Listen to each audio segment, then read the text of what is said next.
Hey guys, it's me Life. Ever bitten into a juicy strawberry and wondered why it's so red? What if I told you it's stained with the blood of a goddess? Today, we're diving into the tragic love story behind The Tears of Venus, where myth, passion, and strawberries collide. Stay tuned.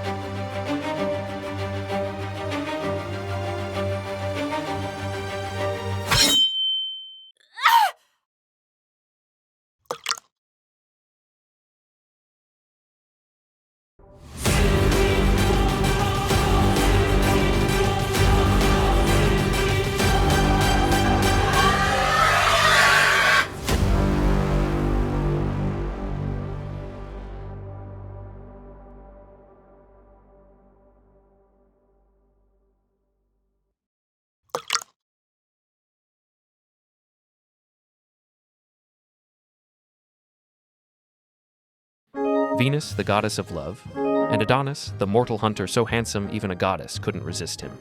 But their love story, far from a fairy tale. The origin of strawberries being called Venus's tears can be traced to the Roman poet Ovid's Metamorphoses. Ovid's Metamorphoses consists of 15 books. Book 10 tells the tragic story of Venus, the goddess of love, and her mortal lover Adonis, a youth of legendary beauty. When Adonis was fatally gored by a wild boar and lay dying, Venus races through the forest to save him, but thorns cut her feet, and her divine blood dripped onto wild strawberries, staining them red forever. The Latin original text describes this moment as et fragiles rubuerunt sanguine fraga, which translates to the fragile strawberries reddened with blood. This myth inspired countless paintings, like this one by Peter Paul Rubens' dramatic Venus and Adonis, 1614. So next time you eat a strawberry, you're tasting a god's tears. Wild, right?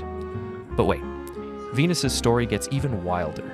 How was she born? Buckle up.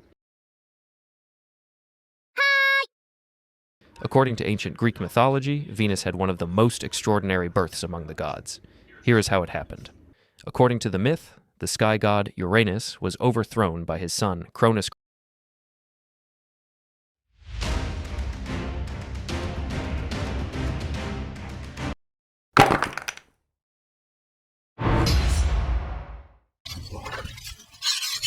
Cronus then chopped off his private parts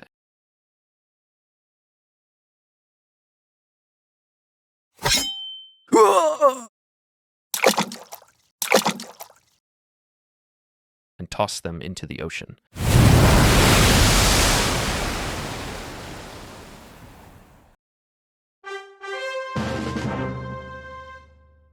Nice! Those bits fall into the sea, mix with sea foam, and poof, Venus emerged, fully grown on a seashell. Nice! Look familiar to you? This is The Birth of Venus by the Italian artist Sandro Botticelli, created around 1485 during the Italian Renaissance. It depicts the goddess Venus standing on a seashell, arriving on the shore after being born from the sea. The wind gods Zephyrus and Aura blow her toward land, where the Hora of spring waits to cover her with a cloak. The painting is currently displayed in the Uffizi Gallery in Florence, Italy. Want more myths decoded? Drop a comment. Your feedback fuels these videos. Don't forget to like and subscribe for more legendary stories. See you next time.